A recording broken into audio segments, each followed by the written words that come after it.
में नई सरकार के गठन का रास्ता साफ हो गया है। उच्चतम न्यायालय ने अरुणाचल प्रदेश के कांग्रेस के बाकी विधायकों की अयोग्यता के मामले में यथास्थिति बनाए रखने के कल के अपने आदेश को वापस ले लिया है। गुवाहाटी हाईकोर्ट का आदेश और अरुणाचल विधानसभा का रिकॉर्ड देखने के बाद सुप्रीम कोर्ट ने कहा कि उसे हाईकोर्ट के आदेश में दखल देने की कोई वजह नहीं दिखती। 14 बागी विधायकों की अयोग्यता के मामले को सुनवाई के लिए सुप्रीम कोर्ट ने गुवाहाटी हाईकोर्ट की 2 जजों की पीठ को सौंप दिया है। ये सभी 14 विधायक सदन की कार्यवाही में हिस्सा लेने और वोटिंग करने के लिए स्वतंत्र हैं। सुप्रीम कोर्ट ने आज जो एफिडेविट था उसको देखने के बाद यथास्थिति का जो आदेश था उसको निरस्त किया है, उसको वापस लिया है। और जो उनकी याचिका थी इस संबंध में कांग्रेस वालों की, उस याचिका को भी उन्होंने यहाँ से वापस भेजकर गुवाहाटी हाईकोर्ट भेज दिया है।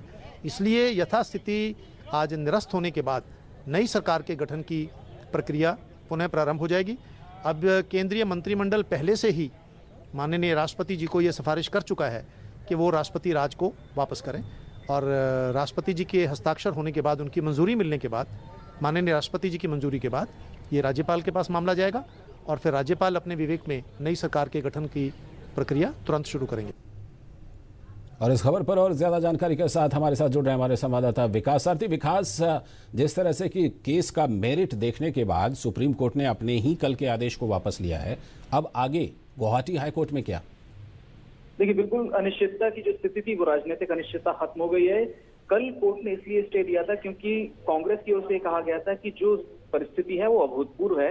ऐसे में संविधान पीठ ने जब कल स्टे लगाया था तो जो भी असेंबली का रिकॉर्ड था, खासतौर से जो डिस्क्वालिफिकेशन की जो प्रोसीडिंग्स थी, अयोग्यता जब इन विधायकों को अयोग्य घोषित किया था, उस सारी प्रोसीडिंग्स का रिकॉर्ड मंगाया था और हाईकोर्ट, गुवाहाटी हाईकोर्ट का जो आदेश था उसकी भी प्रति मंगाई थी। आज दोनों को देखने के बाद कोर्ट ने ये कहा कि हाईकोर्ट ने जो आदेश दिया है स्पीकर के फैसले के खिलाफ और जो अयोग्यता के आदेश को स्टे किया था स्पीकर के, वो हाईकोर्ट के आदेश में उससे कोई गलती नहीं दिखती है, क्योंकि स्पीकर ने जो पूरी प्रोसीडिंग्स की थी उनमें नियमों की अनदेखी हुई। जो बागी विधायक थे वो लगातार ये कहते रहे कि उन्हें नोटिस सर्व नहीं हुए थे इस डिस्क्वालिफिकेशन के संबंध में, और ये बात रिकॉर्ड से भी दिखाई पड़ती है, रिकॉर्ड से भी नजर आती है। ऐसे में आज संविधान पीठ ने इस मामले को वापस 2 जजों की पीठ को भेज दिया है।